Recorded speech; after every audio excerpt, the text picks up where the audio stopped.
My family demanded I marry my dad's best friend's son. When I eloped with my boyfriend instead, they got furious. Now they're blowing up my phone, but guess what? I just sent them a wedding photo. I'm Zara, and I've been dating Logan for almost 2 years now. We met at our friend Andre's monthly game night, those casual hangouts where everyone brings snacks from the dollar store and spends hours playing board games. My parents are traditional. Not the wealthy kind of traditional with summer homes and country club memberships, but the kind where dad works overtime at his company and mom stretches every dollar at the grocery store. They've always had this family comes first mentality, which usually means whatever dad says goes. Logan and I have been keeping our relationship low-key around my family, not exactly hiding it, but not making a big deal either. He comes to some family events, brings flowers to my mom, which she aggressively puts in the kitchen instead of the living room, and tries his best to talk sports with my dad, who usually just grunts in response. So yesterday, I show up for our regular Sunday dinner. Everything seems normal. Mom's making her famous pot roast that she stretches to last the whole week. Dad's watching TV, and my sister Vera is texting on the couch. Then I notice extra places set at the table. Who else is coming? I ask Mom while helping her with the salad. Oh, Warren and Dexter are joining us, she says. Warren is Dad's best friend since high school. They work together. I barely know his son Dexter, except that he's 27 and works with them too. The dinner starts normally enough. Warren arrives with Dexter, who's wearing a button-up shirt that still has the creases from the store. My mom keeps serving him the best pieces of meat while giving me these weird, meaningful looks. Vera keeps kicking me under the table and widening her eyes like she knows something I don't. Then, between the pot roast and Mom's box mix brownies, my dad clears his throat. Zara, Warren and I have been talking. I'm already getting that weird feeling in my stomach. You know the one, when you just know something bad is coming. Dexter here is ready to settle down. Warren jumps in, beaming like he's announcing a lottery win. And we thought, what better match than our two families coming together? I nearly choke on my water. What? It makes sense, my dad continues, not even looking at me. Warren and I are expanding the business. Dexter's going to take over his father's part eventually. You two would make a good match. I'm sitting there, fork frozen halfway to my mouth, while Dexter stares at his plate, looking about as comfortable as I feel. The brownie in my mouth turns to sawdust. I'm dating Logan, I say, stating what everyone at this table already knows. My mom waves her hand dismissively. Oh, honey, that's just a young girl's fancy. We're talking about your future here. Your mother's right, Dad adds. Logan's a nice enough kid, but he's not going anywhere. Dexter here has a real future in the business. I look at Dexter, who's still fascinated by his brownie. He hasn't said a word this entire time. Warren's grinning like he just solved world hunger, and my parents are looking at me expectantly. This is insane, I said. I'm not marrying Dexter. I love Logan. My dad's face does that thing where it turns slightly purple. This isn't about love, Zara. This is about family and future. As I'm heading for the door, I hear my dad. You have until the end of the month to end things with that boy. We're announcing the engagement at Warren's birthday party. I didn't say anything else, just grabbed my crossbody bag and left. Logan was already waiting in his car around the corner. We'd planned to go to Walmart after dinner to buy some stuff for his apartment. I got in the car, hands shaking as I tried to buckle my seatbelt. That was yesterday. Today my phone's been blowing up with messages from my mom about being reasonable and thinking about the family. Vera sent me a string of WTF texts, followed by warnings that Dad's serious about this. Even my cousin Ophelia called to ask if it was true. Logan and I stayed up late last night in his tiny studio apartment, talking about what to do. We've actually been planning to move in together when his lease is up next month. Nothing fancy, just a small 2-bedroom in the same complex where his friend Andre lives. We've been saving up, keeping it quiet. Now I'm wondering if we need to speed up those plans. I've muted most of my family on my phone, but I can see the message count growing. The only one I've responded to is Vera, who's sworn not to tell anyone that I'm staying at Logan's tonight. I don't know what to do next. I love my family, but this is crazy, right? Like, it's 2024, not 1825. Who even does arranged marriages anymore? Especially over something as mundane as a business? I need advice. Logan's being supportive but says it's my decision to make. I just know I'm not marrying Dexter, no matter what kind of future my dad thinks it'll give me. First update. First, thank you all for the overwhelming support on my last post. It's been 2 weeks since that surreal Sunday dinner, and I'm writing this from Logan's couch at 1 a.m., stress eating dollar store cookies and trying to process how everything spiraled so quickly. Our water heater just broke, and the landlord isn't responding to texts. So this seems like the perfect time to update you all while waiting for the kettle to heat water for a shower in the sink. The day after my last post, I waited until my parents would be at work and went home to grab some essentials. I thought I'd be in and out, but Vera was homesick from her community college classes. Between shoving clothes into my duffel bag, she filled me in on what I'd missed. Turns out this whole situation is way messier than I thought. The truth came out in pieces. Warren's business is struggling badly. Dad's been stressed about money too, evident from the kitchen faucet that's been dripping for months. This arranged marriage wasn't just some random traditional values thing. It's about combining the businesses. They want to use my dad's contracts to keep Warren's company from going under. Real romantic, right? Things got even more complicated when I discovered my parents had already put down a non-refundable deposit on a wedding venue. They'd booked it for Warren's birthday party, but apparently signed it as an engagement celebration. My mom's been showing the contract to everyone as proof that I can't back out now. The venue is some fancy converted barn that probably costs more than I make in 3 months. The next few days brought a constant stream of missed calls and emotional messages. My cousin Ophelia dropped by Logan's with some winter clothes she'd borrowed and shared that my mom's been calling everyone in the family crying about how I'm throwing my life away. The family gossip mill is working overtime. Apparently, Dexter still lives in his parents' basement and spends most of his time playing Fortnite. What a catch I'm missing out on. Work hasn't been much better. My manager, coincidentally, cut my hours after my mom called the store crying about her troubled daughter. I'm now scrambling to pick up shift swaps just to make rent. Logan's dealing with his own issues. His car failed inspection, and the repairs would cost more than the car's worth. Our living situation is challenging. Logan's studio apartment wasn't meant for two people. We're stepping over each other constantly, and his downstairs neighbor keeps complaining about extra noise to the landlord. The bathroom sink is currently holding my entire skincare routine because there's literally nowhere else to put it. Last night, I found my mascara in the kitchen cupboard next to the ramen noodles. That's the level of organization we're working with here. The financial strain is getting real. Between reduced hours at work and unexpected expenses, who knew moving would require so many random purchases? We're both feeling the squeeze. I've started selling clothes on Poshmark just to build up some savings. Logan's been picking up odd jobs on TaskRabbit, but it's barely covering the basics. We've become experts at stretching groceries. Rice and beans have become close friends. The situation hit a new low when I ran into my parents at Walmart while discount shopping. What followed was a scene straight out of a bad drama. Tears in the cereal aisle, accusations about family loyalty, and vague threats about Warren selling to some big corporation. We just grabbed our essentials and left, but not before Mom noticed the generic brand items in our cart and started crying harder about how I deserve better than this life. Today's fresh hell involved discovering that my parents had apparently been saving for my wedding since I was born. Mom sent photos of the wedding fund passbook, a not-so-subtle reminder of what I'm throwing away. The guilt trip came with a side of childhood photos and a screenshot of current wedding venue prices. To make matters worse, our planned apartment fell through. The landlord decided to rent to his nephew instead, so we're back to square one. Logan's lease expires in 2 weeks, and finding an affordable place is proving harder than expected. His friend Andre offered us his spare room temporarily, but accepting feels like admitting defeat, especially since Andre lives in his parents' garage conversion, and his mom still does his laundry. Logan's been incredibly supportive, but I can tell this is wearing on him too. Yesterday, I found him staring at ramen packages with this defeated look that broke my heart a little. The extended family's involvement is the worst part. My phone's constantly buzzing with messages from relatives I barely see, all experts on why I'm making a huge mistake. Vera keeps me updated on the home front. Apparently Dad's now talking about writing me out of his will, which would be more threatening if there was anything to inherit. When I catch myself wavering, I look at Logan, maybe playing Wordle on his phone, or doing that thing where he hums while washing dishes, and I know I can't give in. We're not some business merger assets. This is our lives, even if right now those lives involve sharing a single bath towel, because we forgot to grab mine during the Great Escape. For now, we're taking it day by day. Apartment hunting during lunch breaks, blocking new numbers as they pop up, and trying to figure out our next move. At least we have each other, even if our current date nights consist of comparing rental listings over microwave ramen. Second update. Hey Reddit. Some of you might remember me from my previous posts about my parents trying to arrange my marriage to my dad's best friend's son, Dexter. Well, a lot has happened in the past week, and I'm writing this from a 45-night motel room while eating leftover pizza and still wearing my $30 Amazon dress.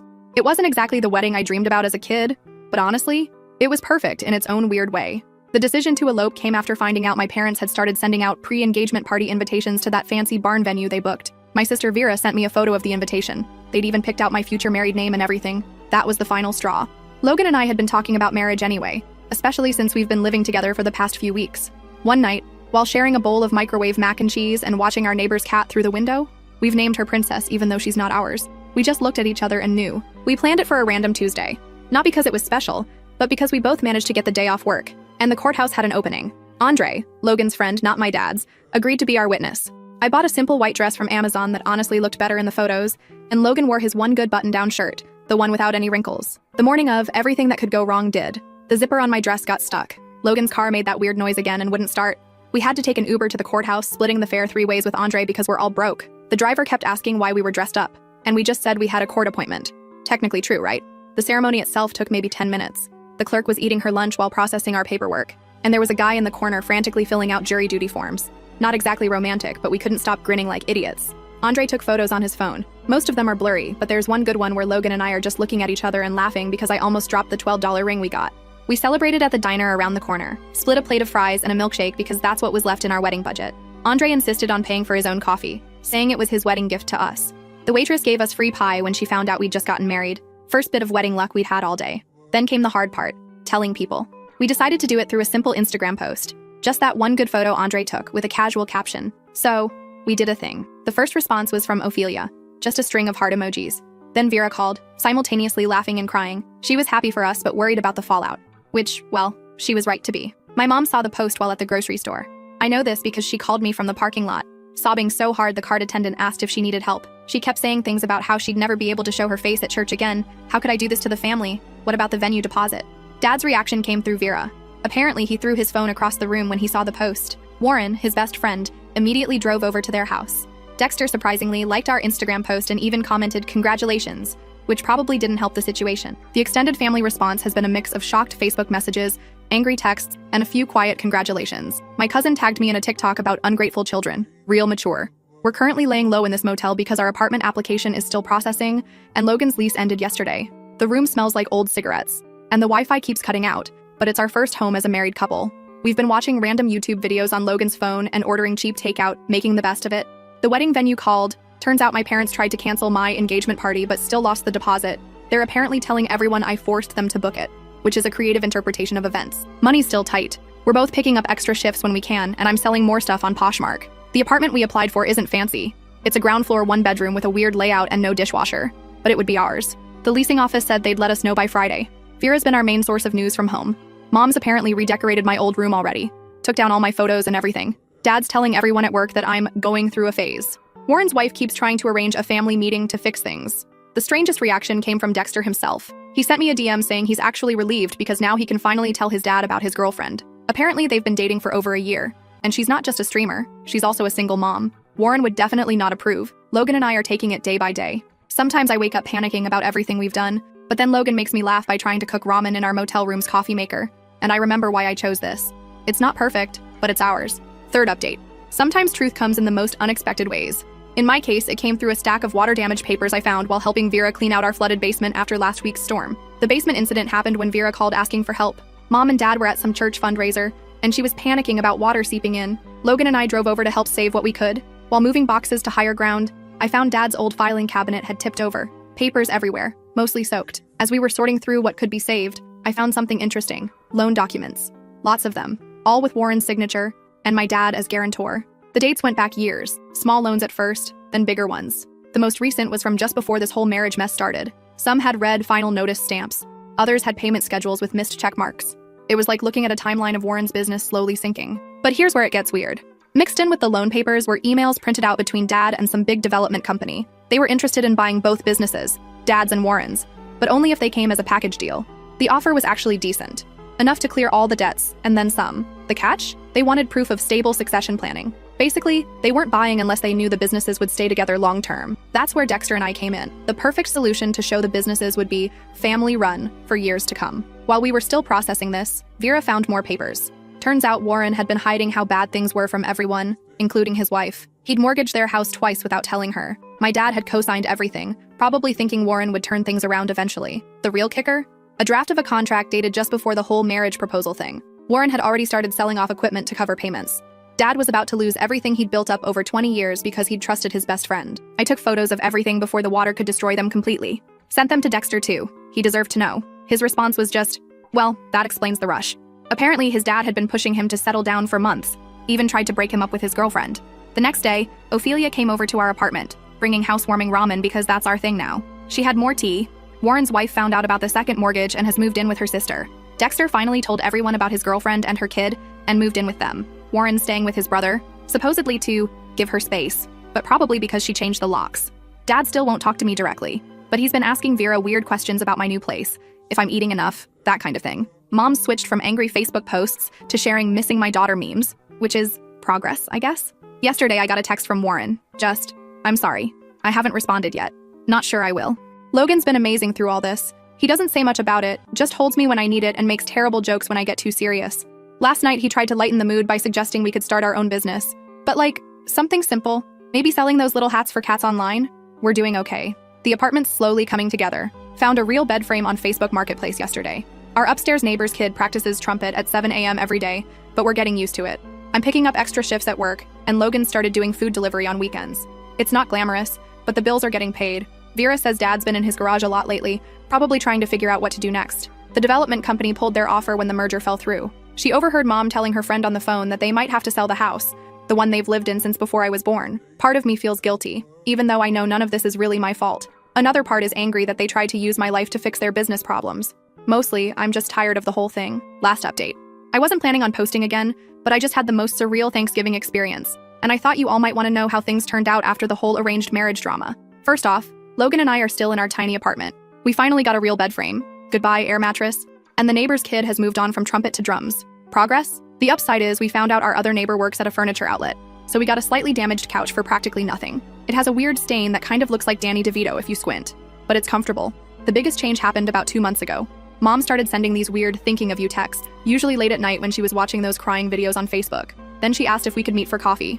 I agreed, mostly because I was tired of dodging her at the grocery store. We met at that diner where Logan and I had our wedding reception. She cried into her coffee, I awkwardly stirred my tea, and somehow we ended up having an actual conversation. Turns out Dad's business survived. Barely. They had to downsize, sell some equipment, and move to a smaller office, but they're managing. Warren's company wasn't so lucky. Speaking of Warren, he and his wife are officially separated. She got the house in the end.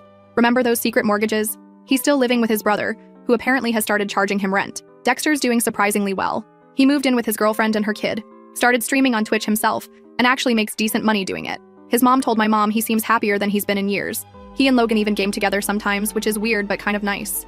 Dad took longer to come around. The breakthrough came when our car broke down again. Seriously, this thing is held together by hope and duct tape at this point. Logan was trying to fix it in the apartment parking lot when Dad just showed up. Vera had mentioned it to Mom, who mentioned it to Dad, and, well, he didn't say much, just started helping with the car. Now they have this weird thing where they text each other car maintenance videos. Dad still barely talks to me directly, but he'll send Logan links to auto parts on sale. Baby steps, I guess. Thanksgiving was the real test. Mom had been hinting for weeks that we should come. I was hesitant, but Logan pointed out that free food is free food. We're still on a tight budget, so we went. It was awkward. So awkward. Aunt Alice kept making pointed comments about unconventional life choices. Uncle Bob pretended we weren't there, but Vera and Ophelia ran interference like champs, and Mom actually put our wedding photo on the mantle, right next to that horrible school picture of me from 7th grade with the braces and butterfly clips. The surprise guest was Warren's ex-wife. Apparently she and Mom are still friends. She brought this amazing sweet potato casserole and spent most of dinner telling everyone about her journey of self-discovery and her new hobby. Dad looked like he wanted to disappear into his mashed potatoes. The real highlight was when cousin Andre, not Logan's friend Andre Keep Up, announced his engagement. Everyone immediately started planning this huge wedding, talking about venues and flowers and whatnot. Mom caught my eye across the table and actually winked. Progress. Our apartment is still small, but we've made it home. The ring finally turned my finger green, but I kind of like it. Matches our aesthetic. Logan's car is still making that noise, but we're saving up for a new one. Slowly. Very slowly. Work is work. Nothing exciting, but we're both getting by. Logan started taking some online courses and computer stuff. I'm thinking about it too, but for now, I'm just trying to pick up extra shifts when I can. Vera comes over a lot, usually with food from Mom. I think she's Mom's spy sometimes, reporting back about whether our apartment is clean or if we're eating vegetables. But she also brings gossip about Warren and Dexter. His girlfriend's kid now calls him Papa D.